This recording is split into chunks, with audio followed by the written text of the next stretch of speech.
Hello viewers, welcome to BA book. This is மோகனா லோகநாதன்.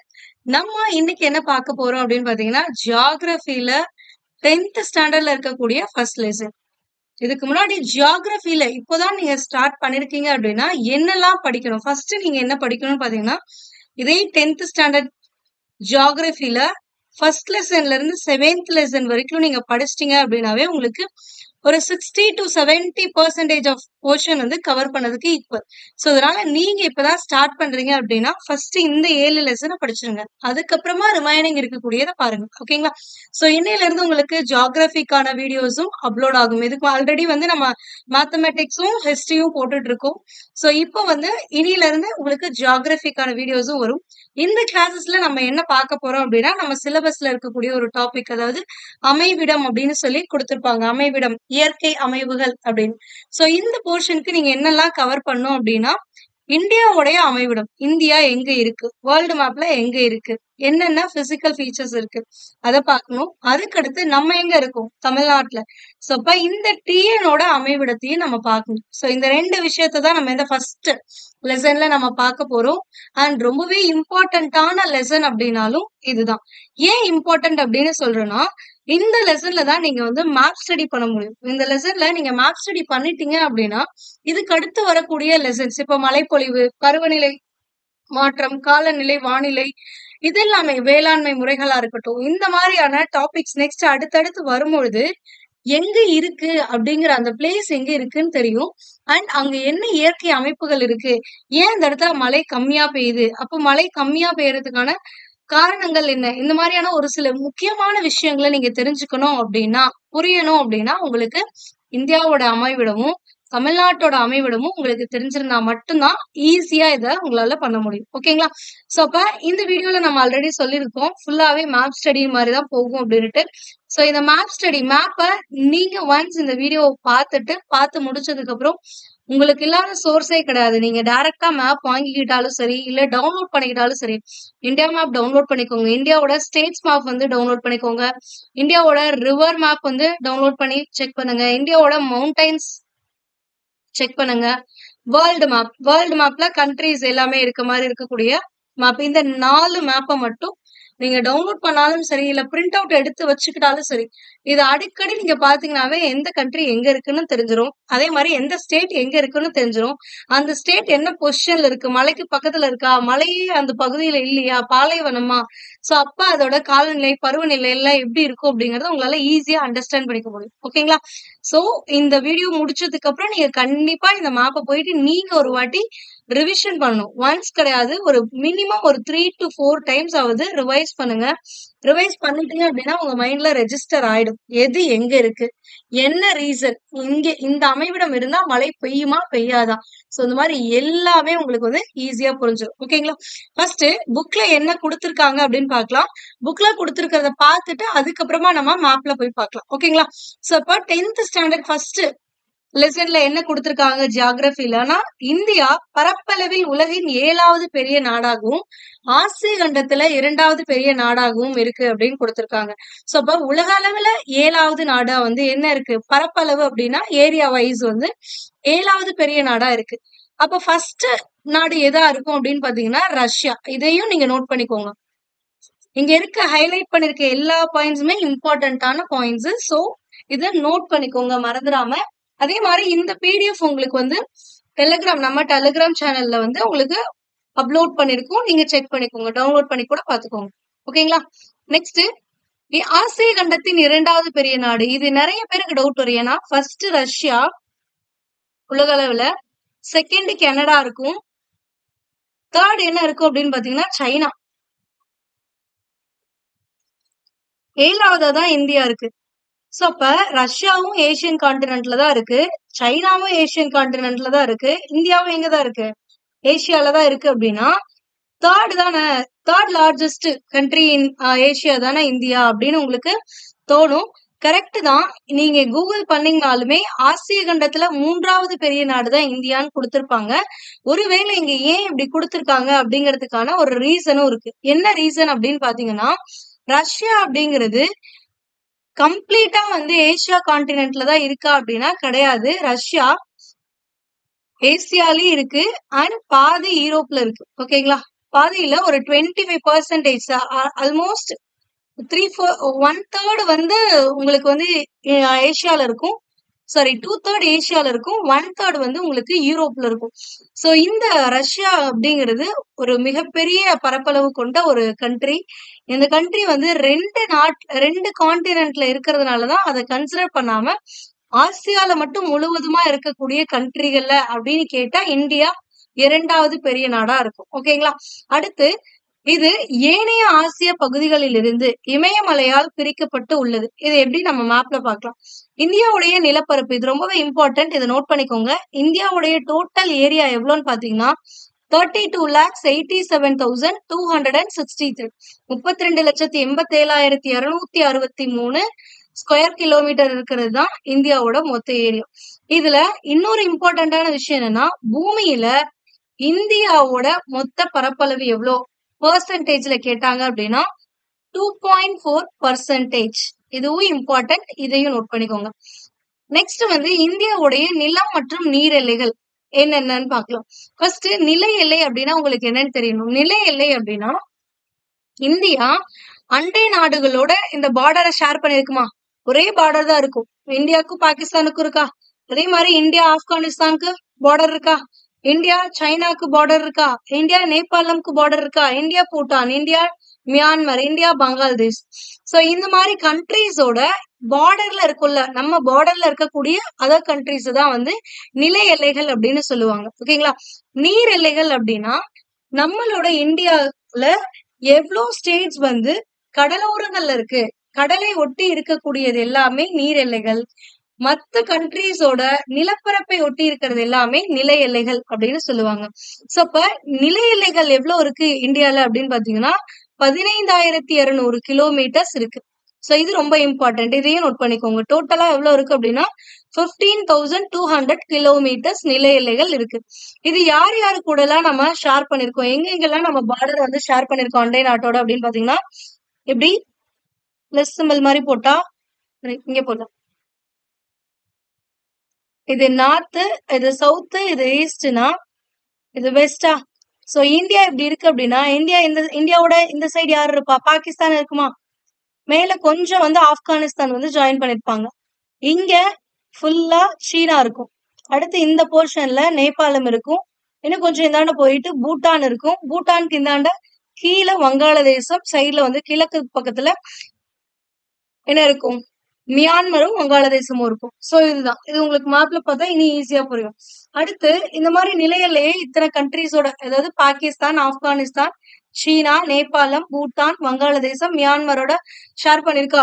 இதுல யாரோட அதிக அளவு பண்ணிருக்கு அப்படின்னு பாத்தீங்கன்னா வங்காளதேசத்தோட தான். வங்காளதேசத்தோட 4,156 கிலோமீட்டர் நில எல்லைய பகிர்ந்திருக்கு அதிகபட்சமா.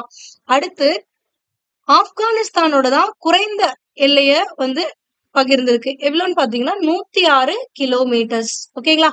அடுத்தது நீர் எல்லைகள் அப்படின்னு பாத்தீங்கன்னா இந்தியாவுடைய கடலோர பகுதிகள்ல மட்டும் இருக்கக்கூடிய லென்த் எவ்வளவுன்னு கடலோர பகுதிகள்ல இருக்கக்கூடிய இந்தியாவுடைய நீர் எல்லை எவ்வளவுன்னு பாத்தீங்க அப்படின்னா 6,100 கிலோமீட்டர்ஸ். இது வந்து இப்ப இந்தியா மேப் இப்படி இருக்குன்னு வச்சுக்கோங்களேன்.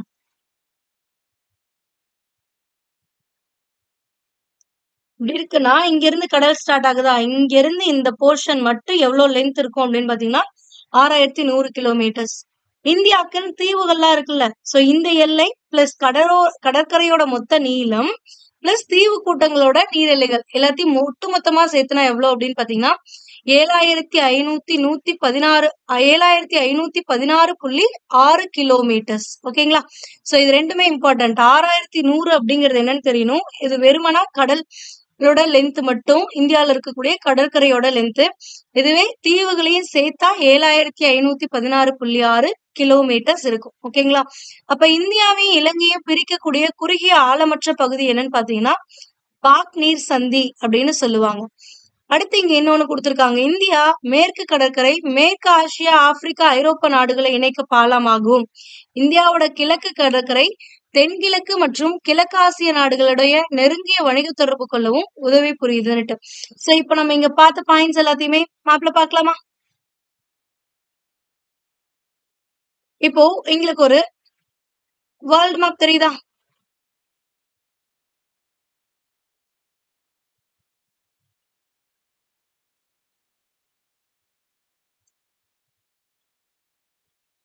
சோ இந்த வேர்ல்ட் மேப்ல நீங்க என்னென்னலாம் தெரிஞ்சிருக்கணும் அப்படின்னா, வேர்ல்ட பொறுத்த வரைக்கும் எப்படி 7 கான்டினென்ட்ஸ் இருக்கா? அப்ப 7 கண்டங்கள் இருக்கு. அப்போ என்னென்ன கண்டங்கள் அப்படின்னு பாத்தீங்கன்னா, ஃபர்ஸ்ட் என்ன கண்டம்? வட அமெரிக்கா, தென் அமெரிக்கா, ஐரோப்பா, ஆப்பிரிக்கா, ஏசியா, ஆஸ்திரேலியா, இங்க இருக்கு பாருங்க அண்டார்டிகா. இதுதான் மொத்தமா இருக்கக்கூடிய 7 கண்டங்கள். 7 கான்டினென்ட்ஸ் அப்படிங்கிறது இந்த 7 தான். இத நோட் பண்ணிக்கோங்க. ஓகேங்களா? அடுத்து 5 பெருங்கடல்கள் இருக்கும். பெருங்கடல்கள் ஓஷன் அப்படின்னு சொல்லுவாங்க. அப்ப ஓஷன்ஸ் எது எது அப்படின்னு பாத்தீங்கன்னா, Pacific ocean, Atlantic ocean, Indian ocean, southern ocean, மேல ஆர்க்டிக் ஓஷன் இருக்கும். இங்க ஆர்க்டிக் பெருங்கடல் இருக்கும். உங்களுக்கு ஸ்க்ரோல் பண்ணா தெரியும் பாருங்க. இங்க இருக்கா? Arctic ocean. சோ இந்ததான் 5 பெருங்கடல்கள் அப்படின்னு பார்க்கிறோம். ஓகேங்களா? அடுத்து என்ன நம்ம பார்க்க போறோம் அப்படின்னா, இந்தியாவுடைய அண்டை நாடுகள்னு சொன்னோம்ல. அப்ப இந்தியாவோட அண்டை நாடுகள்னா எது? என்னென்னலாம் அண்டை நாடுகள் அப்படின்னு பார்க்கலாம்.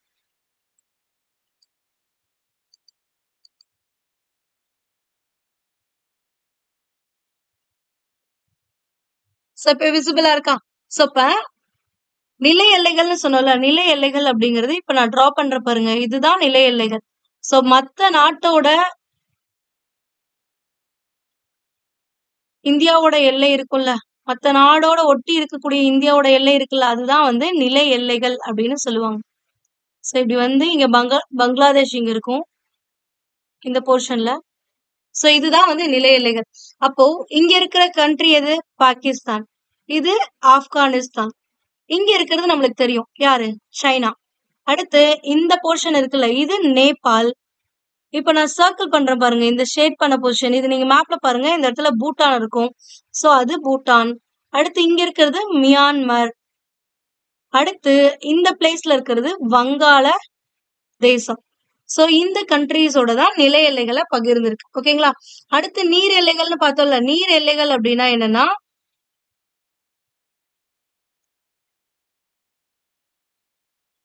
இங்க இருந்து இந்த கடலோட ஒட்டி இருக்குல்ல கடற்கரை. இந்தியாவுடைய கடற்கரை தான் வந்து நீர் எல்லை. சோ இது வரைக்குமே கடற்கரை இருக்கும். இந்த ப்ளூ கலர்ல பண்றது எல்லாமே நீர் எல்லைகள் அப்படின்னு சொல்லுவாங்க. சோ இதுதான் வந்து கடற்கரையோட நீளம். கடற்கரையோட நீளம் எவ்வளவுன்னு பார்த்தோம் நம்ம 6100 கிலோமீட்டர்ஸ் அப்படின்னு பார்த்தோம். ஆனா ஒட்டுமொத்த நீர் எல்லை அப்படின்னா இங்க பாருங்க உங்களுக்கு லட்சத்தீவு இருக்கா? இந்த இடத்துல அந்தமான் நிக்கோபர் தீவுகள் இருக்கும். இது எல்லாத்தையும் சேர்த்து இதுவும் நீருக்குள்ளதானே இருக்கு. நீரை சுற்றி தானே இருக்கு. நீர் இதை சுற்றி இருக்கா? அப்படிங்கும்போது இதையும் சேர்த்துக்கணும். இதுதான் வந்து 7516.6 கிலோமீட்டர்ஸ் இருக்கக்கூடியது. ஓகேங்களா? அடுத்து இந்த நிலை எல்லை எவ்வளவுன்னு பார்த்தோம். 15,200 கிலோமீட்டர்ஸ். அப்ப நிலை எல்லை அப்படிங்கிறது 15,200 கிலோமீட்டர்ஸ். இதுல அதிகபட்சமா யாரோட ஷேர் பண்ணிருக்கோம் அப்படின்னா இந்த வங்காளதேசம். ஏன்னா வங்காளதேசத்தோட நீங்க இந்தியா மேப்ல பார்க்கும்போது தெரியும். இங்க பார்க்க குட்டியா இருக்கு. இங்க பாகிஸ்தானோட தானே அதிகமா ஷேர் பண்ணிருக்குன்னு யோசிப்பீங்க. பட் நீங்க இந்தியா மேப்ல பார்க்கும்போது இது கிளியரா தெரியும். சோ இதுல வந்து எவ்வளவு அப்படின்னா வங்கதேசத்தோட 4156 கிலோமீட்டர்ஸ் வந்து ஷேர் பண்ணிருக்கு. அப்ப யாரோட குறைந்தபட்சம்னா இங்க பாருங்க. ஆப்கானிஸ்தானோட போர்ஷன் இங்க வந்து இப்படி ஜாயிண்ட் ஆகுது. சோ இப்ப இந்த இந்த போர்ஷன் இருக்குல்ல கொஞ்சோண்டு போர்ஷன் தான். இந்த ரெட் கலர்ல உங்களுக்கு தெரியுது பாருங்க. இது மட்டும் தான். அப்ப இது எவ்வளவு அப்படின்னு பாத்தீங்கன்னா 106 கிலோமீட்டர்ஸ். சோ இதுதான் வந்து நீர் எல்லை, நில எல்லை பகிர்வு. ஓகேங்களா? சோ இப்போ நம்ம டீடைல்டா இந்தியா மேப்பை வச்சு பார்க்கலாம். நீங்க உங்களுக்கு இதை விட இன்னும் கொஞ்சம் இதா பார்க்கலாம்.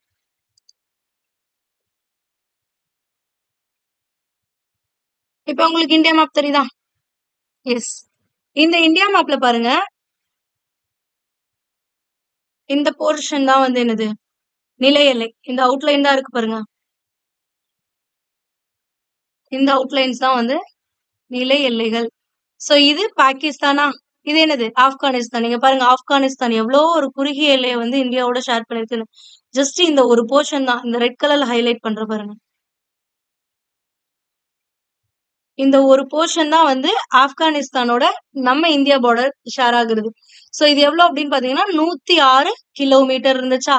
அடுத்து இது எல்லாமே யார் கூட அப்படின்னு பாத்தீங்கன்னா சீனா கூட. இங்க இருந்து இது வரைக்கும் இது எல்லாமே சீனா கூட.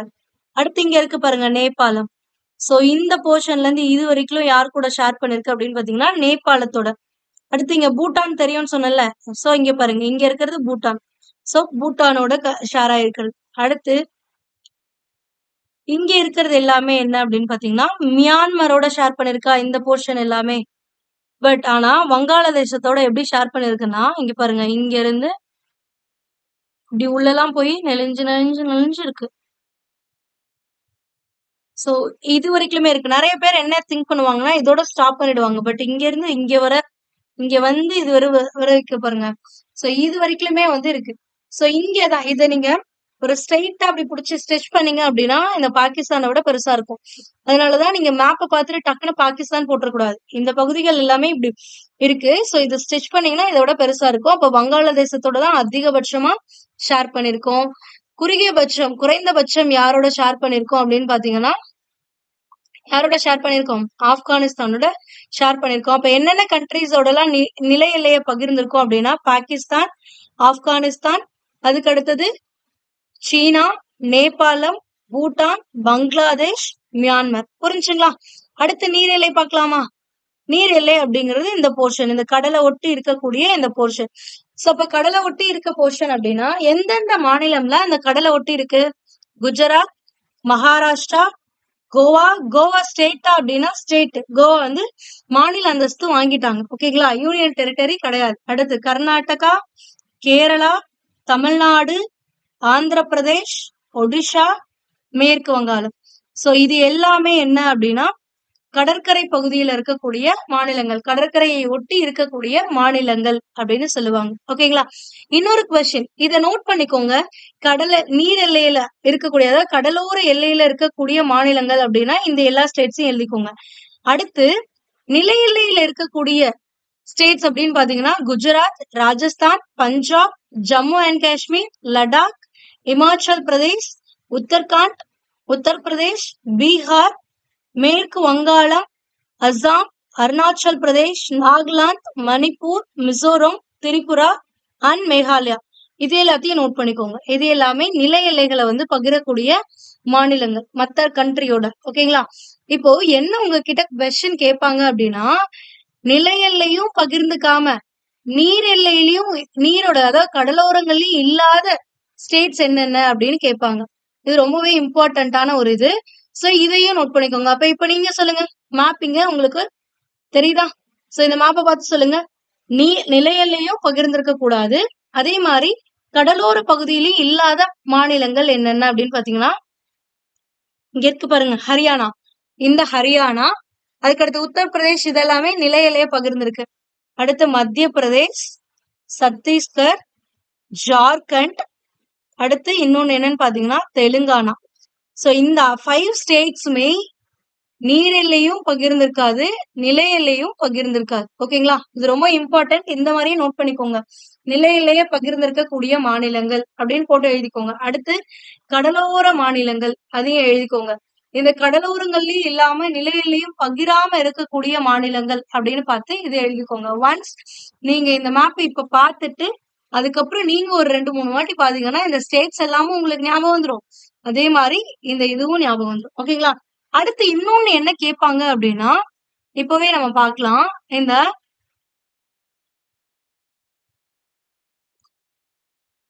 23 டிகிரி பாஸ் ஆகுற லைன் உங்களுக்கு தெரியுதுங்களா? 23 டிகிரி கடகரேகை அப்படின்னு சொல்லுவாங்க.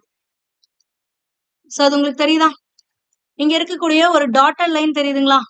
மத்திய பிரதேசத்துக்கு கீழே இந்த போபால் ஸ்டார் இருக்குல்ல, இங்க பாருங்க.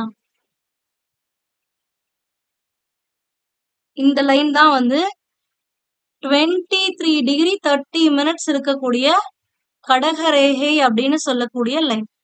இதையும் பார்த்து நோட் பண்ணிக்கோங்க. இந்த கடகரேகை எந்தெந்த மாநிலங்கள் வழியாக செல்கிறது அப்படின்னு கேட்பாங்க. அப்ப எதோட போகுதுன்னா குஜராத், இங்க ராஜஸ்தான்ல கொஞ்சம் டச் ஆயிருக்கு. அப்ப ராஜஸ்தான் வழியாவும் போகுது. மத்திய பிரதேஷ், சத்தீஸ்கர், ஜார்க்கண்ட், மேற்கு வங்காளம், இங்க திரிபுரா, இங்க மிசோரம். பட் மணிப்பால்லாம் வராது. ஓகேங்களா? நெறைய பேர் என்ன மிஸ்டேக் பண்ணிடுறாங்கன்னா, இந்த 24 டிகிரி ஸ்ட்ரெய்ட் லைன பாத்துடுறாங்க. இந்த 24 டிகிரிய பாத்துட்டு மணிப்பூர் கட் ஆகுதுல்ல, அப்ப மணிப்பூர் வரும்னு சொல்லிடுறாங்க. இந்த மிஸ்டேக்க நீங்க பண்ணிடாதீங்க. 23 டிகிரி தான். அப்ப இதுக்கு கீழ தான் வரும். அப்ப இதுல மணிப்பூர்லாம் வராது. மிசோரம், திரிபுரா மட்டும் தான் இந்த சைடுல இருந்து வரக்கூடிய 2 ஸ்டேட். மத்த எல்லாமே இங்க சென்ட்ரல்ல இருக்கக்கூடிய ஸ்டேட்ஸ். குஜராத், ராஜஸ்தான், மத்திய பிரதேஷ், சத்தீஸ்கர், ஜார்க்கண்ட், மேற்கு வங்காளம். மெஜாரிட்டியா என்ன மிஸ்டேக் பண்ணிடுறாங்க அப்படின்னா, இந்த ராஜஸ்தானை விட்டுறாங்க. ராஜஸ்தான்ல டச் ஆயிருக்கு. சோ அப்ப நீங்க ராஜஸ்தானை கவுண்ட்ல எடுத்துக்கணும். ஆனா மணிப்பூர 24 டிகிரி தான் வந்து டச் பண்ணுமே தவிர 23 டிகிரி பண்ணாது. சோ இதை எல்லாரும் போட்டு இந்த ராஜஸ்தானை விட்டுறாங்க. சோ இந்த மிஸ்டேக் பண்ணிடாதீங்க. சோ இந்த ஸ்டேட்ஸ் எல்லாமே நீங்க நோட் பண்ணிருக்கணும். நோட் பண்ணிட்டா உங்களுக்கு ஈஸியா இருக்கும். ஓகேங்களா? அடுத்து இதெல்லாம் தான் நம்ம இது வரைக்கும் பார்த்தது. அண்ட் உங்களுக்கு இன்னொரு விஷயம் சொல்லியிருந்தோம். என்ன சொன்னோம்? இந்த வேர்ல்டு மேப் வச்சு சொல்லிருப்பாங்க. என்ன சொல்லிருப்பாங்க அப்படின்னா, இந்த கடற்கரை, மேற்கு கடற்கரை, கிழக்கு கடற்கரைன்னு இருக்கா?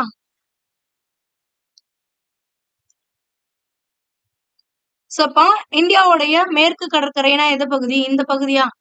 சோ இந்த மேற்கு கடற்கரை வழியா நம்ம எங்கெல்லாம் போலாம் அப்படின்னா, ஆப்பிரிக்காக்கு போலாம். அடுத்து வேற எங்க போலாம்? ஐரோப்பாக்கு போலாம். அடுத்து இது எல்லாமே மேற்காசிய நாடுகள்னு சொல்லுவாங்க. இந்த நாடுகளுக்கு போறதுனால நம்ம மேற்கு கடற்கரையை பயன்படுத்தணும். அடுத்து கிழக்கு கடற்கரை எதுக்கு பயன்படுது அப்படின்னா, தென்கிழக்கு, அதாவது இது இப்படி நாலா பிரிச்சீங்கன்னா நார்த்து, சவுத்து, ஈஸ்ட், வெஸ்டா. அப்போ சவுத்துக்கும் ஈஸ்டுக்கும் இதுலதானே வந்து இந்த கடற்கரை இருக்கு. அப்ப இந்த கிழக்கு கடற்கரை அப்படிங்கிறது இந்த தென்கிழக்கு ஆசிய நாடுகளுக்கு போறதுக்கும், கிழக்காசிய நாடுகளுக்கு சாரி தென்கிழக்கு நாடுகளுக்கு போறதுக்கும், கிழக்காசிய நாடுகளுக்கு போறதுக்கும் தான் யூஸ் ஆகுது. இதுதான் வந்து உங்களுக்கு அந்த பேராகிராஃப்ல மென்ஷன் பண்ணிருப்பாங்க. சோ இவ்வளவுதான் நீங்க பாத்தீங்க. இந்த மேப் ரீடிங்க்கு ஏன் இவ்வளவு டைம் எடுத்துக்கிறோம்னா, ரொம்பவே இம்பார்ட்டன்டான ஒரு இதுதான் இந்த மேப் ரீடிங். ஓகேங்களா? பரவாயில்ல, டைம் ஆனாலுமே கிளியரா படிங்க, மேப்பை வச்சு படிங்க. சோ இதுதான் இந்த பாரால நம்ம பார்த்தோம். இந்த நம்பர்ஸ் எல்லாம் ஞாபகம் வச்சுக்கோங்க. அடுத்து இந்தியா ஒரு துணைக்கண்டம். இந்தியாவை எந்தெந்த கண்ட்ரீஸோட சேர்த்து ஒரு துணைக்கண்டம் அப்படின்னு சொல்லுவாங்கன்னா, பாகிஸ்தான், மியான்மர், வங்காளதேசம், நேபாளம், பூட்டான் மற்றும் இலங்கையோட இணைத்து இந்தியாவை வந்து ஒரு துணை கண்டம்னு சொல்லுவாங்க. சோ கான்டினென்ட்னு சொல்றாங்கல்ல, இது சப்கான்டினென்ட் அப்படின்னு சொல்றாங்க. ஓகேங்களா? சோ அப்ப இது ஏன் சப்கான்டினென்ட் அந்தஸ்து வந்துச்சு அப்படின்னு பாத்தீங்கன்னா, இதோட இயற்கை நில அமைப்பு, காலநிலை, பல்வேறு வேறுபட்ட காலநிலைகள் இருக்கு. இயற்கை தாவரங்கள், பல்வேறு வகையான இயற்கை தாவரங்கள் இந்தியால இருக்கு. கனிமங்கள், மனித வளங்கள் இதெல்லாம் இருக்கிறதா ஒரு கண்டத்துல என்னென்ன வேறுபாடுகள்லாம் இருக்கணுமோ அது எல்லாமே இந்தியா வச்சிருக்கிறது அப்படிங்கறதுனால இந்தியாவுடைய பக்கத்துல இருக்கக்கூடிய ஸ்டேட்ஸ் எல்லாத்தையும் சேர்த்து இந்தியாவை வந்து ஒரு துணை கண்டம்னு சொல்லுவாங்க. பக்கத்துல அண்டை நாடுகள் அப்படின்னு ஒண்ணு எல்லா அண்டை நாடுகளையும் போட்டுறாதீங்க. இதுல ஆப்கானிஸ்தானும் வராது, சீனாவும் வராது. ஓகேங்களா?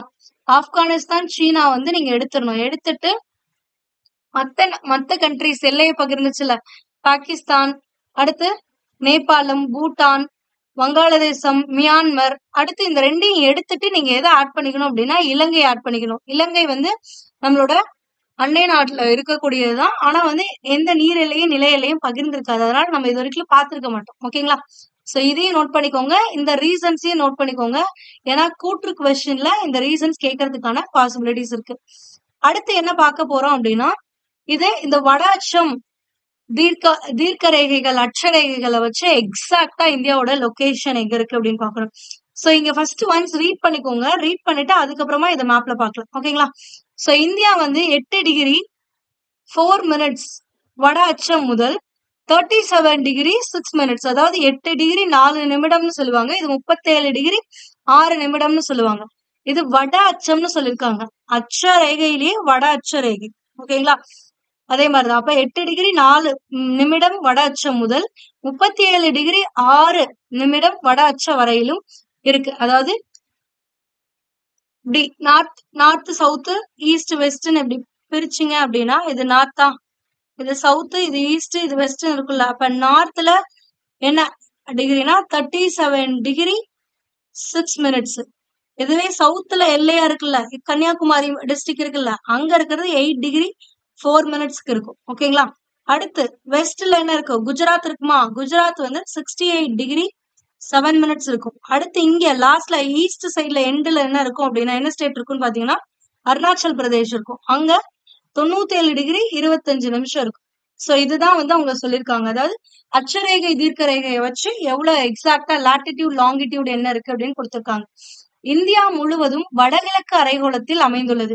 இதை நீங்க வடக்கு மற்றும் கிழக்கு அரைகோளத்தில் அமைந்துள்ளதுங்கிறத ஞாபகம் வச்சுக்கோங்க. வடகிழக்கு ஹெமிஸ்பியர்ல இருக்கு அப்படின்னு சொல்லியிருப்பாங்க. இதை நான் உங்களுக்கு காட்டுறேன் அப்படின்னு மேப்ல. அடுத்து இந்தியாவுடைய தென்கோடி பகுதியான முன்பு பிக்மேலியன். இந்தியாவோட தென்கோடி பகுதி என்ன அப்படின்னு பாத்தீங்கன்னா முன்னாடி பிக்மேலியன் அப்படின்னு அழைச்சுக்கிட்டு இருந்தது. இப்போ இந்திரா முனைன்னு சொல்லுவாங்க. இது எங்க இருக்கு அப்படின்னா 6°45 வட அச்சத்துல இருக்கு. அதாவது அந்தமான் நிக்கோபர். இங்க குமரி முனை இருக்கா, ஆனா அந்தமான் நிக்கோபர் இந்த சைட்ல இங்க வரைக்குமே இருக்கும், இங்க கீழே வரைக்கும் இருக்கும். சோ அந்த பாயிண்ட தான் வந்து சொல்றாங்க 6°45 அப்படின்னு. சோ இதுதான் இந்தியாவுடைய முனை. தென்கோடி முனை அப்படின்னா அந்தமான் நிக்கோபர் தான் நம்மளோட தென்கோடி முனை. ஏன்னா அந்தமான் நிக்கோபர் எதுக்குதான் சேர்ந்தது, இந்தியாவுக்கு சேர்ந்தது. அதனால நம்மளோட இந்தியாவுடைய தென்கோடி முனை அப்படின்னா இந்த இந்திரா முனையை தான் சொல்லணும். பிக்மேலியன் முனைன்னு சொல்லுவாங்க. இதுதான் சொல்லணும். இதோட அட்ச ரேகை அளவு கேட்பாங்க 6°45. ஓகேங்களா? அப்ப இது என்ன அப்படின்னு பாத்தீங்கன்னா இந்தியாவோட நிலப்பகுதியை பொறுத்த வரைக்கும், இந்தியால இருக்கக்கூடிய நிலப்பகுதிகளை பொறுத்த வரைக்கும் தென்கோடி முனைன்னு கேட்டா மட்டும்தான் குமரி முனைய வந்து நீங்க சொல்லணும். இங்க கொடுத்திருக்காங்க பாருங்க, இந்திய நிலப்பகுதியின் தென்கோடி முனைனாதான் குமரி முனை. இந்தியாவோட தென்கோடி முனைனா இந்த அந்தமான் நிக்கோபர்ல இருக்கக்கூடிய பிக்மேலியன் முனையை சொல்லணும். அப்ப வடமுனை அப்படிங்கிறது லாஸ்ட்ல இந்த 37°6 இருக்குல்ல, இந்த பாயிண்ட் தான் வடமுனை. இது எங்க இருக்கும் அப்படின்னா லடாக்ல இருக்கும். இது வந்து என்னன்னா இந்திரா கோல் அப்படின்னு சொல்லுவாங்க. ரெண்டுமே இந்திரான்னு தான் இருக்கும். இது இந்திரா முனை, இது இந்திரா கோல். நீங்க ஈஸியா எப்படி ஞாபகம் வச்சுக்கலாம் அப்படின்னா கோல்லாம் எப்பவுமே எப்படி இருக்கணும், மேல இருக்கணும் அப்படின்னு ஞாபகம் வச்சுக்கோங்க. அப்ப கோல் எப்பவுமே உயர்ந்து இருக்கணும், அப்ப மேல இருக்கு. சோ அப்ப இந்திரா கோல் அப்படின்னு ஞாபகம் வச்சுக்கோங்க. அடுத்து இந்தியா வடக்கே லடாக்கில் உள்ள இந்திரா கோல்ல இருந்து தெற்கே கன்னியாகுமரி வரைக்கும் எவ்வளவு லென்த் இருக்கும் அப்படின்னா 3214 கிலோமீட்டர் நீளம் இருக்கும் அப்படின்றாங்க. அதாவது இங்க இருந்து அப்படின்னா இங்க இருந்து இது வரைக்கும் இருக்கக்கூடிய லென்த் எவ்வளவு அப்படின்னு பாத்தீங்கன்னா 3214 கிலோமீட்டர்ஸ். இந்த நம்பர்ஸும் ஒண்ணும் மக்கப் பண்றதுக்கு உங்களுக்கு பெரிய விஷயம் கிடையாது. 3ல இருந்து ரிவர்ஸ் வரைக்கும் 1 வரைக்கும் எழுதிட்டு 3க்கு அடுத்த நம்பர் 4 எழுதுங்க, அவ்வளவுதான். 3214. அடுத்து இந்த குஜராத்ல இருந்து குவார்மோட்டார்ல இருந்து அருணாச்சல் பிரதேசத்தோட கிபிது அப்படிங்கிற லாஸ்ட் பாயிண்ட் வரைக்கும் இருக்கக்கூடிய லென்த், இந்த லென்த் எவ்வளவு அப்படின்னு பாத்தீங்கன்னா 2933 கிலோமீட்டர்ஸ் அப்படின்னு கொடுத்திருப்பாங்க. இங்க கொடுத்திருக்காங்களா? அடுத்து நம்ம இப்ப பார்த்தோம் 23° வட அச்சம் அப்படிங்கிறது என்னது, கடக ரேகை. இந்த டாட்டர் லைன்ஸ் மேப்ல பார்த்தோம்ல, அதுதான். இது இந்தியாவின் மையமாக அமைந்து தென்பகுதியை வெப்பமண்டலமாகவும் வடபகுதியை மிதவெப்ப மண்டலமாகவும் பிரிக்குது அப்படின்னு சொன்னோம். சோ இது இந்தியாவை இப்படி ரெண்டா பிரிக்குமா? இந்தியாவுக்கு கீழே இந்த தென்பகுதி இருக்குல்ல, இது வெப்பமண்டலமா இருக்கும், வடபகுதி வந்து மிதவெப்ப மண்டலமா இருக்கும். இதுக்கு ஒரு ரீசன் இருக்கு, அதையும் நம்ம இப்ப மேப்ல பாக்கலாம். ஓகேங்களா? அடுத்து என்ன கொடுத்திருக்காங்க அப்படின்னா இந்தியால டோட்டலா எத்தனை ஸ்டேட்ஸ் இருக்குன்னா 28 மாநிலங்களும் 8 யூனியன் பிரதேசங்களும் இருக்கு அப்படின்னு கொடுத்திருக்காங்க. ஓகேவா? சோ அப்ப இத பார்த்துட்டு இந்திய திட்ட நேரம் பார்க்கலாம். இப்ப உங்களுக்கு ஒரு மேப், எந்த மேப் அப்படின்னா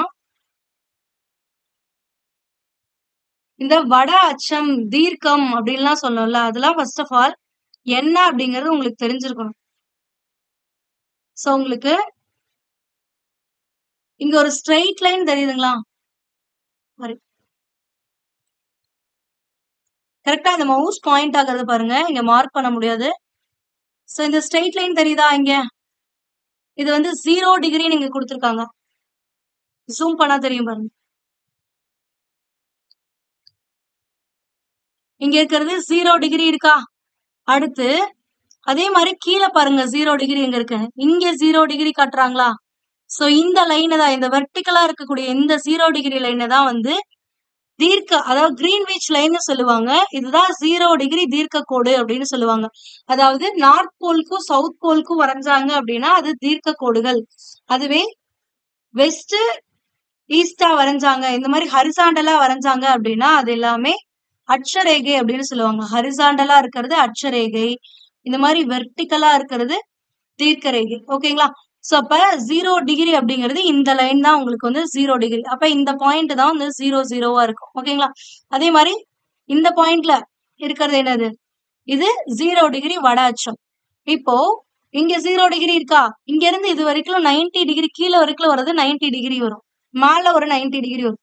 பட் இந்த வெர்டிகலா வரைகிறது ஈஸ்ட் சைட் போகும்போது ஒரு 180 டிகிரி, இங்க பாருங்க 180 டிகிரி போட்டிருப்பாங்க. அதே மாதிரி இந்த வெர்டிகல் சென்டர் லைன்ல இருந்து லெஃப்ட் சைடு வெஸ்ட் சைடு பார்க்கும்போது ஒரு 180 டிகிரி இருக்கும். ஆனா மேல இந்த அட்சரேகையோட மேல 90 டிகிரி இருக்கும், கீழே 90 டிகிரி இருக்கும். ஆனா இந்த தீர்க்க ரேகையோட கிழக்கு பகுதியில ஒரு 180 டிகிரி இருக்கும், மேற்கு பகுதியில ஒரு 180 டிகிரி இருக்கும். ஓகேங்களா, இதை மட்டும் பாத்துக்கோங்க. சோ அப்ப இந்த இதுதான் வந்து அட்சரேகை. இந்த ஹரிசாண்டல் லைன்ஸ் இருக்குல்ல, கிடைமட்ட கோடுகள், இது எல்லாமே வந்து அட்சரேகைன்னு சொல்லுவாங்க. இந்த வெர்டிகலா இருக்கிறது எல்லாமே தீர்க்க ரேகைகள். உங்களுக்கு இந்த வெர்டிகல் லைன் இருக்குல்ல, 0 டிகிரி வெர்டிகல் லைன் எங்க இருக்கு, இங்க இருக்கா. அதே மாதிரி 0 டிகிரி ஹரிசாண்டல் லைன் இங்க பாஸ் ஆகுதா, இப்ப மவுஸ் பாயிண்ட் ஆயிட்டு இருக்க பாயிண்டா, இதுக்கு மேலதானே வந்து இந்தியா இருக்கு. சோ அப்ப இத 4ஆ இப்படி பிரிக்கும் பொழுது இந்தியா வந்து மேற்பகுதியில இருக்கா, இது நார்த், இது சவுத், இது ஈஸ்ட், இது வெஸ்ட்னா இந்த நார்த் ஈஸ்ட் போர்ஷன்ல தானே வந்து இந்தியா இங்கதானே இருக்கு. சோ அதனாலதான் இந்தியா வடக்கு மற்றும் கிழக்கு அரைகோளத்துல இருக்கு அப்படின்னு சொல்லியிருப்பாங்க. ஏன்னா இந்த நீங்க மேப் பார்க்கும்போது எல்லாரும் சென்டர்ல இருக்கு அப்படின்னு நினைப்பீங்க, சென்டர்ல எல்லாம் கிடையாது. 0 டிகிரிக்கு மேலதான் வந்து அச்சத்துக்கு மேலதான் வந்து இந்தியா இருக்கு. அப்ப வடகிழக்கு அரைகோளத்துலதான் அமைஞ்சிருக்கு. இந்த 0 டிகிரி அப்படிங்கறதுதான் பூமத்திய ரேகை அப்படின்னு சொல்லுவாங்க, ஈக்குவேட்டர். சோ இந்த ஈக்குவேட்டருக்கு நியரலா இருக்கக்கூடிய எல்லா கண்ட்ரீஸுமே வெப்ப நாடா இருக்கும், சூரியனோட தாக்கம் அதிகமா இருக்கும். சோ அதனாலதான் இந்த பகுதிகள், நம்ம தமிழ்நாடு பகுதியெல்லாம் அதிக வெப்பம் இருக்கக்கூடியது. ஓகேங்களா, அதே மாதிரி இந்த 23 டிகிரி இங்க பாஸ் ஆகுது இல்ல, உங்களுக்கு இன்னும் ஜூம் பண்ற பாருங்க. இந்த டாட்டர் லைன் இருக்குல்ல, இங்க வருது. சோ இந்த டாட்டர் லைனை தான் வந்து என்னன்னு சொல்லுவாங்க அப்படின்னா 23 டிகிரி. இந்த லைன் கிடையாது, இந்த டாட்டர் லைன். இது 23 டிகிரி கடகரேகைன்னு பார்த்தோம். இது பூமத்திய ரேகை, இந்த லைன் கடகரேகை. அப்போ நம்ம சொன்னாங்க கடகரேகை அப்படிங்கிறது இந்தியாவை 2ஆ பிரிச்சு தென்பகுதியை வெப்பமண்டலமாகவும் இது மித வெப்ப மண்டலமாகவும் வந்து மாத்துது அப்படின்னு. சோ அப்ப ஏன் இந்த தென்பகுதி வெப்பமண்டலமா இருக்குன்னா நியரர் டு ஈக்குவேட்டர், அதனாலதான், அதாவது பூமத்திய ரேகைக்கு பக்கத்துல இருக்கிறதுனாலதான் இது வெப்பமண்டலமா இருக்கு. இந்த ஹாஃப் போர்ஷன் வடபகுதி அப்படிங்கிறது பூமத்திய ரேகையில இருந்து கொஞ்சம் தள்ளி இருக்கு, அதனாலதான் மித வெப்ப மண்டலமா இருக்கு. ஓகேங்களா, புரிஞ்சா? சோ இவ்வளவுதான். சோ இந்த மேப் இப்படி ஸ்ட்ரெயிட் லைனா இருக்குல்ல, ஆனா ஒரிஜினலா வந்து இது ஸ்ட்ரெயிட் லைனா இருக்குமா அப்படின்னா இருக்காது. அதுக்கு எக்ஸாம்பிள் இதோ இதை பாருங்க. ஏன்னா பூமி எப்படி இருக்கும், உருண்டையா இருக்கும். உருண்டையா இருக்கிறத உங்களால வந்து ஒரு பேப்பர் ஷீட் மாதிரி உங்களால ஸ்ப்ரெட் பண்ண முடியாது. ஈக்குவலா ஒரு ஸ்கொயர் ஷேப்ல, ரெக்டாங்குலர் ஷேப்ல உங்களுக்கு ஸ்ப்ரெட் பண்ண முடியாது. சோ இங்க பார்க்கும்போது லைன்ஸ் எல்லாம் பாருங்க, இந்த வெர்டிகல் லைன்ஸ் எல்லாம் என்ன எப்படி இருக்கும், கர்வ்டா இருக்கும். இதெல்லாம் தான் வந்து தீர்க்க ரேகைகள் அப்படின்னு சொல்லுவாங்க. அப்ப ஹரிசாண்டலா இருக்கக்கூடிய ரேகைகள்லாம் என்னது, அட்ச ரேகைகள். புரிஞ்சா? இது இந்தியாவோட சாரி உலகத்தோட ஒரு பகுதி, ஒரு 180 டிகிரி. இந்த பந்தோட பேக் சைடு இருக்குல்ல, அதுதான் இந்த பகுதி. உங்களுக்கு இப்ப டீட்டெயில்டா இது எப்படி, ஏன் தீர்க்க ரேகை, தீர்க்க ரேகைன்னா என்ன, அட்சரேகைன்னா என்ன, 0 டிகிரி லைன் அப்படிங்கிறது இந்த சென்ட்ரல் லைன் பாஸ் ஆகுது பாருங்க, இந்தியா இங்க இருக்கா, அப்ப 0 டிகிரிக்கு மேல இருக்கா. அதே மாதிரி இந்த சென்டர்ல இருக்குல்ல, இதுதான் வந்து கிரீன்விச் லைன். சோ அப்ப இந்த நார்த்துக்கும் கிழக்குக்கும் இருக்கக்கூடிய சென்டர் போர்ஷன்ல தான் இந்தியா இருக்கு, அதனாலதான் வடகிழக்கு பகுதியில இருக்கு அப்படின்னு உங்களுக்கு வந்து கொடுத்திருப்பாங்க. ஓகேங்களா, சோ இதுதான் பாத்தீங்க. அடுத்து ஆல்ரெடி நம்ம பார்த்தாச்சு, இந்த 23 டிகிரி எந்தெந்த லைன்ஸ்குள்ள போகுது அப்படின்றது, அதையும் நோட் பண்ணி வச்சுக்கோங்க, எந்தெந்த ஸ்டேட்ஸ்குள்ள எல்லாம் போகுதுங்கிறது. இந்த 37.5 டிகிரின்னு சொன்னாங்கல்ல, அது எந்த பாயிண்ட் அப்படின்னா இந்த பாயிண்ட தான் சொல்லியிருப்பாங்க. சோ இந்தியாவுடைய வடக்கு பகுதி இங்க பாருங்க, இது 36 டிகிரி, ஆனா இங்க இருக்கிறது 37 டிகிரி 6 மினிட்ஸ். இதுதான், இது எங்க இருக்கு அப்படின்னா லடாக்ல இருக்கு.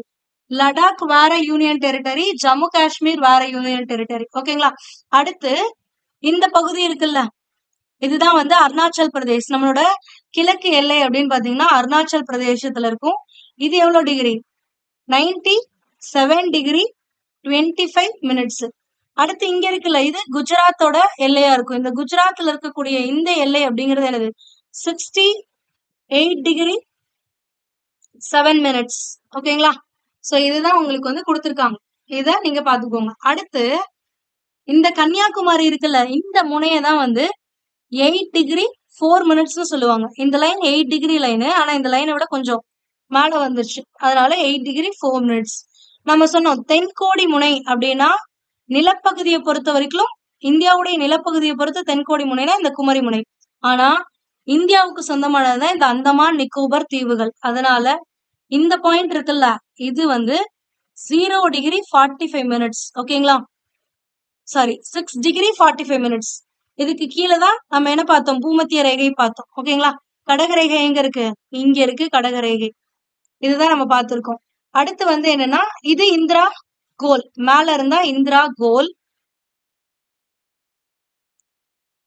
அடுத்து கீழ இருந்தா அது என்னது, இந்திரா முனை. இதுக்கு இன்னொரு நேம் இருக்கு, அது என்னது, இந்திரா முனைக்கு பிக்மேலியன் அப்படிங்கிற ஒரு நேம் இருக்கு. இதையும் நோட் பண்ணிக்கோங்க. இது வரைக்கும் புரிஞ்சா உங்களுக்கு? இதுதான் நம்ம அங்க பார்த்தோம். அடுத்து நீங்க என்ன பார்க்கணும் அப்படின்னா, நம்ம இப்பவே பார்த்திடலாம். எங்க 68 டிகிரி 7 மினிட்ஸ் இருக்கா, இது தீர்க்கம் அப்படின்னு சொல்லுவாங்க, கிழக்கு தீர்க்கம் அப்படின்னு சொல்லுவாங்க. அடுத்து இது வந்து என்னன்னா 97 டிகிரி 25 மினிட்ஸ் கிழக்கு தீர்க்கம்னு சொல்லுவாங்க. அப்போ இந்த வெர்டிக்கல் லைன்ஸ் இப்படி டிராப் பண்ணிருக்காங்களா இந்த லைன்ஸ். அப்போ இங்க இருந்து இதுக்கு எவ்வளவு டிகிரி டிஃபரன்ஸ் வருதுன்னு பாத்தீங்கன்னா ஆல்மோஸ்ட் ஒரு 98 டிகிரி சம்திங் வரும். அப்ப 98 டிகிரி சம்திங் வரும்போது அப்ராக்சிமேட்டா 30 டிகிரின்னு எடுத்துக்கிறாங்க. ஒவ்வொரு டிகிரியுமே ஒரு தீர்க்க கோடா இருக்கும். அப்ப மொத்தமா ஒரு பந்து அப்படின்னா 360 டிகிரி வருமா? இப்படி, அதாவது ஒரு பந்து இப்படி ரவுண்டா இருக்கு அப்படின்னா இங்க இருந்து இது வரைக்கும் வரும்போது ஒரு 180 டிகிரி வரும். இதுக்கு பேக் சைட்ல இருக்கும்ல, அது ஒரு 180 டிகிரி வரும். அப்ப டோட்டலா 360 டிகிரி வருமா ஒரு பந்து அப்படிங்கிறது. சோ அப்ப 360 லைன்ஸ் இருக்கும். தீர்க்க லைன்ஸ் அப்படிங்கிறது எத்தனை லைன் இருக்கும்னா 360 லைன்ஸ் இருக்கும். அந்த 360 லைன்ஸ்ல 30 டிகிரிங்கிறது 30 லைன்ஸ். ஓகேங்களா? இதுதான் வந்து உங்களுக்கு அடுத்த ஸ்டாண்ட்ஸ் எல்லாம் கொடுத்திருப்பாங்க.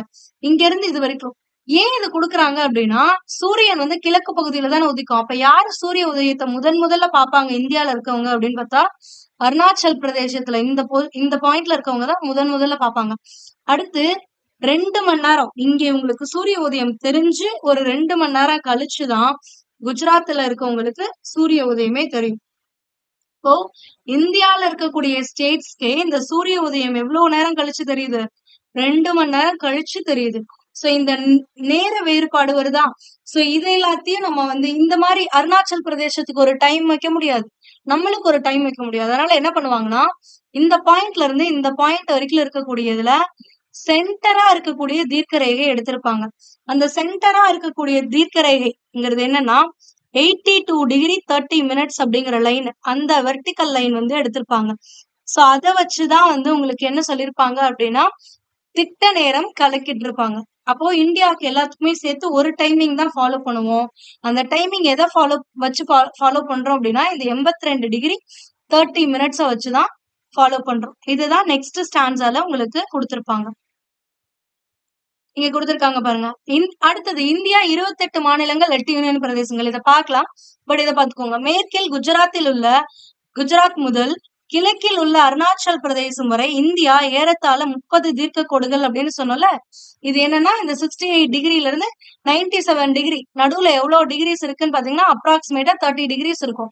ஒவ்வொரு டிகிரியும் ஒவ்வொரு லைன், ஒவ்வொரு வெர்டிக்கல் லைன். ஓகேங்களா?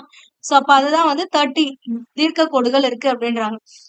அப்போ இந்த 30ல சென்டரா இருக்கிறதா பார்த்து எடுத்திருப்பாங்க. ஒரு 15 பாயிண்ட்ஸ் 14 பாயிண்ட் சம்திங் வரும். ஏன்னா எக்ஸாக்டா இது 30 கிடையாது, அதனால 14 பாயிண்ட் சம்திங் வரும். சோ அந்த லைன் தான் என்னன்னா இந்த 82 டிகிரி 30 மினிட்ஸ் தீர்க்க ரேகை அப்படிங்கிறது. இதை வச்சுதான் நம்மளோட திட்ட நேரம் தல நேரம் வந்து கணக்கிடுறாங்க. இந்த லைன் வந்து எந்த ஸ்டேட் வழியா, அதாவது எந்த ஸ்டேட் எந்த பிளேஸ் வழியா பாஸ் ஆகுதுன்னு கேட்பாங்க. எக்ஸாக்டா இது எந்த பிளேஸ் வழியா பாஸ் ஆகுது அப்படின்னா மிர்சாப்பூர், அதாவது அலகாபாத் வழியா பாஸ் ஆகும். முன்னாடி எல்லாம் நம்மளுக்கு வந்து அலகாபாத் மட்டும்தான் கொடுத்திருந்தாங்க. பட் இது இப்ப எக்ஸாக்டா மிர்சாப்பூர் வழியா அலகாபாத் வழியா செல்கிறது அப்படிங்கறதையும் ஞாபகம் வச்சுக்கோங்க. இது ஒரு இம்பார்ட்டன்ட் பாயிண்ட். அடுத்து கிரீன்விச் திட்ட நேரத்தை விட நம்மளோட டைம் எவ்வளவு நேரம் முன்னாடி இருக்கும் அப்படின்னு பாத்தீங்கன்னா 5 மணி 30 நிமிடம் முன்னாடி இருக்கும். இதையும் ஞாபகம் வச்சுக்கோங்க. முன்னாடியா பின்னாடியான்னு கேட்பாங்க. முன்னாடி இருக்கும். முன்னாடி ஏன் இருக்கு அப்படின்னா அதுக்கு ஒரு ரீசன் இருக்கு, நம்ம ஆல்ரெடி பார்த்ததுதான். இந்த மேப்ல 0 டிகிரி வெர்டிக்கல் லைன் அப்படிங்கிறது இது இங்கதானே 0 டிகிரி இருக்கு. அப்ப இந்த லைன் தானே, இந்த லைன் வந்து 0 டிகிரி வெர்டிக்கல் லைன், இந்த லைன் வந்து 0 டிகிரி ஹரிசாண்டல் லைனா. சோ நம்ம இருக்கிறது இங்க கால்குலேட் பண்றோம் டைம். ஆனா இந்த 0 டிகிரியை வச்சுதான் வேர்ல்டுக்கு டைம் கால்குலேட் ஆகும். ஓகேங்களா? ஒட்டுமொத்த உலகத்துக்கும் அப்படின்னா இந்த 0 டிகிரியை வச்சு கால்குலேட் ஆகும். அப்ப இந்த கிரீன்விச் டைமை விட நம்ம முன்னாடியே இருக்கோம். இங்க இருந்து வந்ததுக்கு அப்புறம் தான் நம்மளுக்கு சூரிய உதயம் எல்லாம் தெரிஞ்சதுக்கு அப்புறம் தான் இந்த கிரீன்விச் தெரிய வரும். அருணாச்சல் பிரதேஷ் தெரிஞ்சு, குஜராத் தெரிஞ்சு அப்புறம் தான் வரும். நம்ம இங்கேயே டைம் கால்குலேட் பண்ண ஆரம்பிச்சிடுறோம். சோ அப்ப நம்மளோட டைம் இவங்களை விட முன்னாடி இருக்கும். அப்ப எவ்வளவு நேரம் முன்னாடி இருக்கும் அப்படின்னு பாத்தீங்கன்னா 5 மணி நேரம் 30 நிமிடம் முன்னதாக இருக்கும். அதே மாதிரி இந்த ரேகை எது வழியா பாயுது அப்படிங்கறதும் உங்களுக்கு தெரிஞ்சிருக்கணும். புரிஞ்சுங்களா? சோ அப்ப இந்த 82 டிகிரி அப்படிங்கிறது லைன் எக்ஸாக்டா உங்களுக்கு இங்க கொடுக்கல அவங்க. சோ எங்க இருக்கு அப்படின்னா இது 84 டிகிரியா, இது 80 டிகிரியா. அப்ப 82 டிகிரி 30 மினிட்ஸ் அப்படிங்கிறது சென்டருக்கு கொஞ்சம் இதா, இந்த லைன்களுக்கு கொஞ்சம் நான் எக்ஸாக்டா டிரா பண்ணல, அப்ராக்சிமேட்டா டிரா பண்றேன். ஓகேங்களா? சோ இப்படிதான் வந்து உங்களுக்கு இருக்கும். சோ இந்த அலகாபாத் வழியா தான் வந்து இந்த சென்டர் லைன் வந்து பாஸ் ஆகுது. இந்த ரெண்டுக்கும் சென்டரா பிரிச்சிருப்பாங்க. ஓகேங்களா? அடுத்து நம்ம என்ன பார்க்கணும் அப்படின்னா 28 ஸ்டேட்ஸ் இருக்கு. அடுத்து எவ்வளவு யூனியன் டெரிட்டரிஸ் தான் இருக்கு? 8 யூனியன் டெரிட்டரிஸ் தான் இருக்கு. அது என்ன அப்படிங்கறத நீங்க பார்க்கணும். ஓகேங்களா? இது ரொம்பவே இம்பார்ட்டன்ட். ஏன் அப்படின்னா எல்லாரும் 9 யூனியன் டெரிட்டரிஸ் இருக்கு அப்படின்னு நினைச்சிட்டு இருப்பீங்க. பட் 9 யூனியன் டெரிட்டரிஸ் கிடையாது, 8 தான் இருக்கு. அப்ப எதெல்லாம் யூனியன் டெரிட்டரிஸ் அப்படிங்கறதெல்லாம் பார்க்கலாமா? உங்களுக்கு இந்த மேப்ல பிங்க் கலர்ல தெரியுது பாருங்க, அது எல்லாமே யூனியன் டெரிட்டரிஸ், மத்த எல்லாமே ஸ்டேட்ஸ். அப்ப லடாக் அப்படிங்கிறது ஒரு யூனியன் டெரிட்டரி, ஜம்மு காஷ்மீர் ஒரு யூனியன் டெரிட்டரி ரெண்டாவது, அடுத்து சண்டிகர் 3வது யூனியன் டெரிட்டரி, புதுடெல்லி 4வது union territory, Diu and Daman, Dadra and Nagar Haveli. இது 2 யூனியன் டெரிட்டரியா அப்படின்னா கிடையாது. முன்னாடி 2ஆ இருந்துச்சு. டயூ டாமன் ஒரு யூனியன் பிரதேசமாகவும், தாத்ரா நாகர் ஹவேலி வந்து ஒரு யூனியன் பிரதேசமாகவும் இருந்துச்சு. ஆனா இப்போ இந்த ரெண்டும் சேர்த்தே ஒரு யூனியன் டெரிட்டரி தான். அடுத்து என்ன யூனியன் டெரிட்டரி இருக்கு? எங்க பாருங்க, லட்சத்தீவு ஒரு யூனியன் டெரிட்டரி, புதுச்சேரி, அடுத்து அந்தமான் நிக்கோபர். இந்த அந்தமான் நிக்கோபர்ல மேல இருக்குல்ல இந்த போர்ஷன், இது அந்தமான்னு சொல்லுவாங்க. கீழே இருக்கிறது எல்லாமே நிக்கோபர்னு சொல்லுவாங்க. அந்தமான் நிக்கோபருடைய கேபிட்டல் அப்படின்னா பாத்தீங்கன்னா போர்ட் பிளேயர் அப்படிங்கிறது தான். அதே மாதிரி லட்சத்தீவோட கேபிட்டல் அப்படின்னா கவராத்தி, புதுச்சேரியோட கேபிட்டல் பாண்டிச்சேரி. ஓகேங்களா? சோ இதுதான் 9 யூனியன் டெரிட்டரிஸ். அப்ப ஜம்மு காஷ்மீர்ங்கிறது இந்த போர்ஷன் ஃபுல்லா தானே, அப்ப இது எல்லாமே சேர்த்து ஒரு யூனியன் டெரிட்டரியானா கிடையாது, இது 2 யூனியன் டெரிட்டரி. ஓகேங்களா? இத ரெண்டா செப்பரேட் பண்ணிட்டு டயூ அண்ட் டாமனை வந்து டயூ அண்ட் டாமன், தாத்ரா நாகர் ஹவேலிய ஒன்னா மாத்திட்டாங்க. இது எப்ப மாத்தினாங்கன்னா 2020, ஐ திங்க் 2020ல இதை மாத்திட்டாங்க. ஓகேங்களா? சோ அதனால 8 யூனியன் டெரிட்டரி தான் இருக்கு. இதுல இன்னொரு கன்ஃபியூசிங்கான பாயிண்ட் உங்களுக்கு என்னன்னா இந்த சண்டிகர். இந்த சண்டிகர் அப்படிங்கிறது யூனியன் டெரிட்டரியானா ஆமா, யூனியன் டெரிட்டரி தான். அடுத்து ஏன் அதே மாதிரி இது இந்த சண்டிகர் தான் பஞ்சாபோட தலைநகரும் இந்த சண்டிகர் தான், ஹரியானா ஸ்டேட்டோட தலைநகரம் இந்த சண்டிகர் தான். இந்த கொஸ்டின் கேட்பாங்க. இரு மாநிலங்களுக்கு ஒரே தலைநகரம் இருக்கும். அந்த இரு மாநிலங்கள் எது அப்படின்னு பாத்தீங்கன்னா பஞ்சாபும் ஹரியானாவும். அதோட தலைநகரம் என்னன்னு பாத்தீங்கன்னா சண்டிகர்.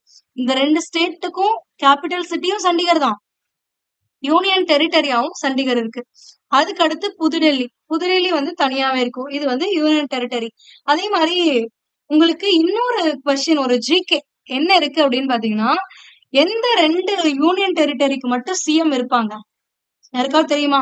சீஃப் மினிஸ்டர் அப்படிங்கிறது, அதாவது முதலமைச்சர் அப்படிங்கிறது ஸ்டேட்டுக்கெல்லாம் முதலமைச்சர் இருப்பாங்க. ஆனா இது யூனியன் டெரிட்டரி எல்லாமே யாரோட கண்ட்ரோல்னா சென்ட்ரல் கவர்மெண்டோட கண்ட்ரோல்ல தான் வரும். ஓகேங்களா? சோ அப்ப சென்ட்ரல் கவர்மெண்ட்னா குடியரசுத் தலைவரோட இதுல வந்துரும். ஓகேங்களா? சோ அப்போ இந்த புதுடெல்லியோட முதலமைச்சர் யாரு? அரவிந்த் கெஜ்ரிவால், தெரியும் தானே? அதே மாதிரி பாண்டிச்சேரியிலயும் ஒரு முதலமைச்சர் இருக்காங்க, யாருங்கிறத நீங்க கமெண்ட் பண்ணுங்க. ஓகேங்களா? சோ அப்ப இந்த 2 யூனியன் டெரிட்டரியில மட்டும்தான் இப்ப எப்படி நம்மளுக்கு வந்து சட்டசபை இருக்கோ அதே மாதிரி இவங்களுக்கும் சட்டமன்றங்கள் இருக்கு. இவங்களும் முதலமைச்சரை தேர்ந்தெடுப்பாங்க. 2 யூனியன் டெரிட்டரியில மட்டும்தான் நடக்கும். மத்த எந்த யூனியன் டெரிட்டரியுமே கிடையாது. எல்லாமே இந்தியாவோட கண்ட்ரோல்ல இருக்கும். எந்த ஒரு மாநில கவர்மெண்டோட கண்ட்ரோல்லயுமே இருக்காது. ஓகேங்களா? சோ இது எல்லாத்தையும் பாத்துக்கோங்க, இதையும் பாத்துக்கோங்க, சண்டிகர் பாத்துக்கோங்க. வேற என்ன நீங்க பாக்கணும்? 28 ஸ்டேட் சொல்லியாச்சு, 8 யூனியன் டெரிட்டரி சொல்லியாச்சு. இந்த சென்ட்ரல் லைன் கிடையாது, 23 டிகிரி லைன், இந்த டாட் பண்ணிருக்கல, இந்த டிட்டோ போட்டிருக்க லைன், இந்த லைன் எந்தெந்த ஸ்டேட்ஸ் வழியா பாயுது அப்படிங்கறது, வழியா செல்லுது அப்படிங்கறதையும் நீங்க நோட் பண்ணிக்கோங்க. அடுத்து நில எல்லைகள் எந்தெந்த ஸ்டேட்ஸ் எல்லாம் வந்து மத்த கண்ட்ரிஸோட ஷேர் பண்ணிருக்கு அதை நோட் பண்ணிக்கோங்க. கடற்கரையோரங்கள்ல இருக்கக்கூடிய மாநிலங்கள் எது எது அதையும் நோட் பண்ணிக்கோங்க. இந்த கடற்கரை மாநிலங்களும் இல்லாம நில எல்லைகளை மத்த கண்ட்ரியோட பகிர்ந்துக்காவும் இல்லாம இருக்கக்கூடிய ஸ்டேட்ஸ் எது எது, ஹரியானா, மத்திய பிரதேஷ், சத்தீஸ்கர், ஜார்க்கண்ட், தெலுங்கானா, இதையும் நோட் பண்ணிக்கோங்க. இதுக்கு அடுத்து உங்களுக்கு என்ன இம்பார்ட்டன்ட் அப்படின்னா, உங்களுக்கு இந்த தெலுங்கானாவும் ஆந்திர பிரதேசம் முன்னாடி ஆந்திர பிரதேசம் தான் இருந்துச்சு. இப்ப தெலுங்கானா வந்து இது பண்ணிட்டாங்க. இப்போ இந்த ஆந்திர பிரதேசத்தோட கேபிட்டல் சிட்டி என்னன்னா அமராவதி. தெலுங்கானாவோட கேபிட்டல் சிட்டி என்னன்னா ஹைதராபாத். பட் இது எப்போ அப்படின்னா 2024 வரைக்குமே இந்த 2 ஸ்டேட்டுக்குமே கேபிட்டல் சிட்டி ஹைதராபாத் தான். 24க்கு அப்புறம் தான் வந்து ஆந்திர பிரதேசத்துக்கு அமராவதியாவும் தெலுங்கானத்துக்கு ஹைதராபாத்தாவும் மாறும். ஓகேங்களா? சோ 2024 வரைக்கும் இந்த ரெண்டுக்குமே வந்து ஒரே கேபிட்டல் சிட்டி. அது என்ன அப்படின்னா ஹைதராபாத் தான். ஓகேங்களா? இதையும் நோட் பண்ணி வச்சுக்கோங்க. அண்ட் மறக்காம புதுச்சேரி, பாண்டிச்சேரியோட சிஎம் முதலமைச்சர் யாரு அப்படிங்கறத கமெண்ட் பண்ணுங்க. உங்களுக்கு வேற ஏதாவது டவுட்ஸ் இதுல இருந்தாலுமே நீங்க கமெண்ட் பண்ணுங்க. உங்களுக்கான எக்ஸ்பிளனேஷன் அடுத்த வீடியோ வரும்பொழுது கொடுக்குறேன். இதே மாதிரி நம்ம மேக்ஸ் ஆப்டிடியூடும் வீடியோஸ் போட்டுட்டு இருக்கோம், ஹிஸ்டரியும் வீடியோஸ் போட்டுக்கிட்டு இருக்கோம், ஜியாகிரபியும் இப்ப போட ஆரம்பிச்சாச்சு. இதுல ஏதாவது உங்களுக்கு பர்டிகுலர் டவுட்ஸ் இருந்தாலோ இல்ல இந்த டாபிக் ஹேண்டில் பண்ணுங்க, இது எங்களுக்கு யூஸ்ஃபுல்லா இருக்கும் அப்படின்னு நீங்க நினைச்சா அதையும் நீங்க கமெண்ட் பண்ணுங்க. கண்டிப்பா அந்த டாபிக் உங்களுக்காக அப்லோட் பண்றோம். ஓகேங்களா? சோ நெக்ஸ்ட் வீடியோல பார்க்கலாம். தேங்க்யூ. Bye bye.